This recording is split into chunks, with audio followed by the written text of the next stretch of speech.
দর্শক, আমি এখন পেঁয়াজের ভুঁইতে আসলাম মূলত। এটা এক ভাই, আমার এক শ্রদ্ধেয় বড় ভাই, উনি পেঁয়াজ তুলছে ওনার জমি এটা।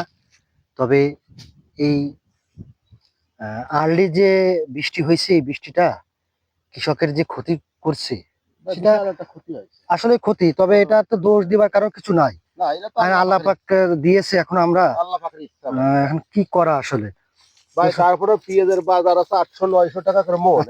জোন আছে ভাই, আছে আপনার 1000-1100 টাকা। আচ্ছা আচ্ছা ভাই, সব লস, মানে সব দিক থেকে মিলায় চাষের ব্যাপক ক্ষতি, বিশাল ক্ষতি। কারণ লাগানোর যে খরচ, তোলার খরচ, তারপরে এই বৃষ্টিটা, আগাম বৃষ্টিতে আরো চরম ক্ষতি হয়েছে। আবার বৃষ্টিতে যাই হয়েছে, যদি জমিগুলো চাষ দেওয়া থাকতো তাহলে দেখা যাচ্ছে পাট টাট বুনে কৃষক একটু লাভের মুখ থাকতে পারতো। আবার আবার কাজের লোকে তো দাম প্রচুর। আরে ভাই, 1300-1200 টাকা একটা জোন। এখন পেঁয়াজের দাম আমরা আমার ভাইয়ের সঙ্গে করে পেঁয়াজ তুলে আমি দেখাই একটু। 900-800 টাকা। আচ্ছা আচ্ছা, সব ভাই লস। এই দেখেন পেঁয়াজ গুলো মোটামুটি হয়েছে, এটা তেমন ভালো না, তবে ভালো হয়নি। তবে এটা আমাদের আমাদের এই মাঠগুলো মানে শ্রীপুর অঞ্চলে এটা নাবিতে করা হয় মনে হয় না? নাবিতে আমাদের প্রত্যেক বছর নাবি হয়। মানে আমরা এমন একটা এসে পড়ে গেছি যে আমাদের জো হয় না, তারপরে হলো বৃষ্টি বাদল থাকে, ওই সময় জো হয় না। নাবিতে পেঁয়াজ লাগালে ফলনটা ওইভাবে আশা করা যায় না, ফলনটাও কম। তারপরে হচ্ছে এবার যে পেঁয়াজের দাম, তাছাড়া চাষিদের সব লস। এইগুলো একটু কেটে ফেলুন, চাষিদের সব লস, সব লস। আসলে চাষির এই দুঃখ কষ্ট আসলে অনেকে বোঝার চেষ্টা করে না, যে কতই না লাভ জমিতে। হ্যাঁ, কোনো লাভ নেই, সব লস, সব লস। আমাদের তো সব লস। এবার চাষবাস করে সব লস। আমরা পেঁয়াজের বাজারে 1500-1600 টাকা থাকে বছরে, তাহলেও আপাতত মোটামুটি একটু আপাতত জন পড়ে আপাতত বাঁচিয়ে থাকা যায়। আচ্ছা আচ্ছা আচ্ছা, কিন্তু বাঁচিয়ে থাকার তো কোনো পরিবেশ নেই। যে অবস্থা পেঁয়াজের যে দাম, না না, 900 টাকা যদি 1 মণ পেঁয়াজ বিক্রি হয়, তাহলে আমরা কি করে চাষি মানুষ বাঁচিয়ে থাকবো? তারপরে সেচের দাম, তারপরে সেচের দাম, তেল পাওয়া যায় না ঠিক মতন।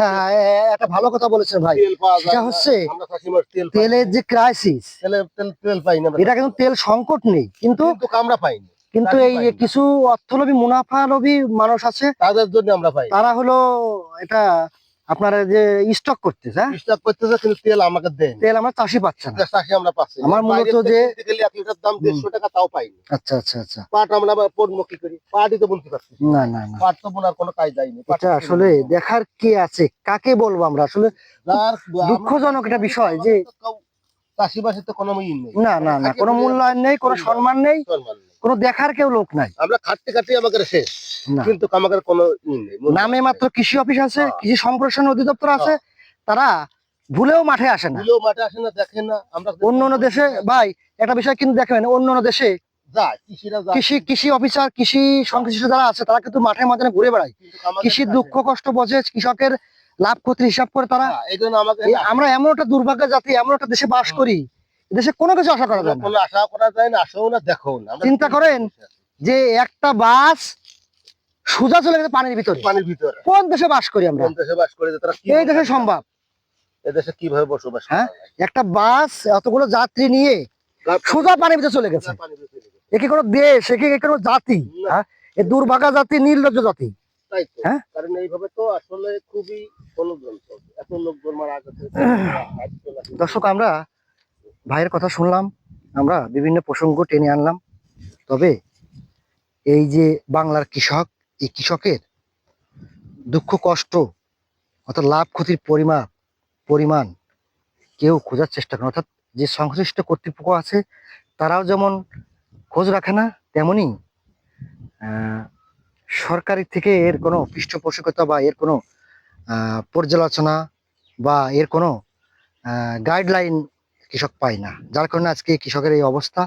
আপনি অন্য দেশের কথা তুলনা করেন, আমরা আবেগ নিয়ে বাস করি, তো এটা আসলে মূল সমস্যা। আমরা ওই স্মৃতিকে আঁকড়ে ধরে আগামী পথ চলতে চাই, অর্থাৎ এমন একটি দেশে বাস করি যে দেশে আপনার বুয়েটের মতো জায়গায় তারা এখন এই সিচুয়েশনে তারা টেম্পোর ইঞ্জিন আবিষ্কার করতেছে, টেম্পোর ইঞ্জিন আবিষ্কার করে সেটা আবার ফলো করে জানিয়ে দিচ্ছে আমার টেম্পোর ইঞ্জিন আবিষ্কার।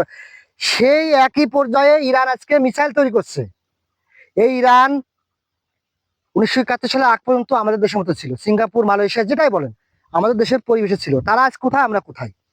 অর্থাৎ আমরা এখনো টেম্পোর ইঞ্জিন আবিষ্কার নিয়ে আছি, তারা আজকে মিসাইল আবিষ্কার করছে, তেলে সমৃদ্ধ, তারা আপনার বাণিজ্যে সমৃদ্ধ, তারা পর্যটন শিল্পে সমৃদ্ধ, আর আমরা আজকে টেম্পোর ইঞ্জিন, হ্যাঁ, আমরা হলো কি বলবো, বলার ভাষা নাই আসলে।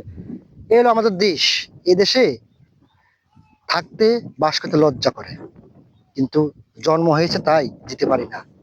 তবে অবশ্যই এর উত্তরণ ঘটাতে চাই, ঘটাবে কে সেটা প্রশ্ন রেখে শেষ করছি।